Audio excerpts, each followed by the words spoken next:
Well, the United States continue its deadly drone strikes despite widespread international condemnation. At least 16 people have been killed and several others injured in a fresh strike in Pakistan's northwestern tribal area. American drones reportedly fired 10 missiles into several targets in South Waziristan. Similar attacks have triggered massive anti-American protests across Pakistan.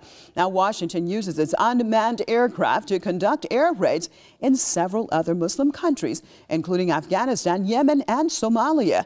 The U.S. claims that its attacks target militants, but reports on the ground show that most of the victims are civilians. The United Nations has identified the U.S. as the world's #1 user of targeted killings, largely due to its drone attacks in Pakistan and Afghanistan.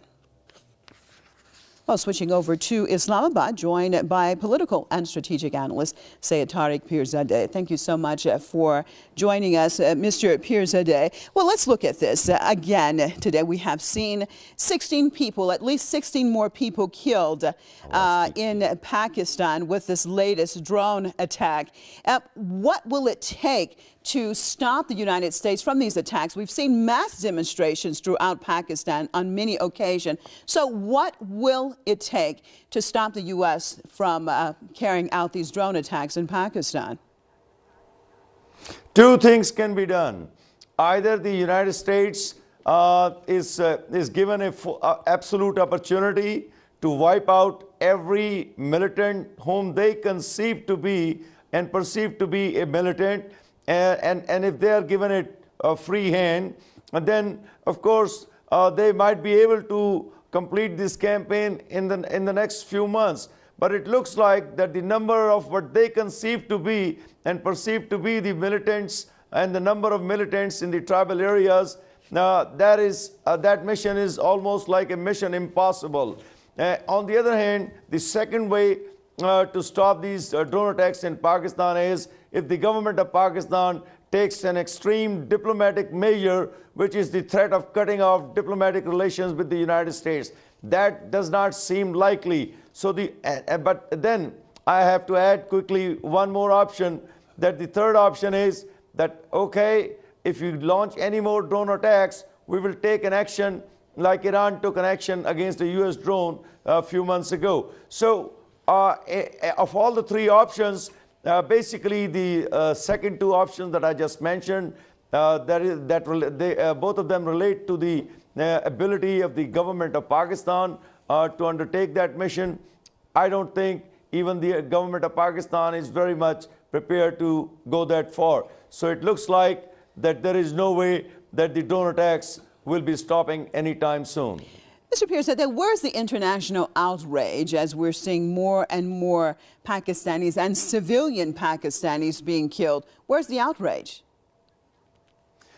I don't see much of an outrage if a bunch of NGOs sometime come up with a statement and we don't see any massive media campaign around the world by these so-called humanist organizations, humanitarian organizations. Nobody seems to be moved by the loss of life of the citizens of Pakistan who are being branded as the militants and the extremists. And now we don't even hear the word Al-Qaeda, but still the war against terror is going on, and this is actually a US air war against the citizens of Pakistan in violation of the sovereignty of Pakistan. But there is another sad thing. We clearly see the signs that the government of Pakistan is absolutely involved as far as allowing and permitting the continuance of the US drone attacks, because just today, when we have seen 3 major drone attacks in Pakistan, we have seen intelligence officials, as the TV reports have told us, that they have confirmed that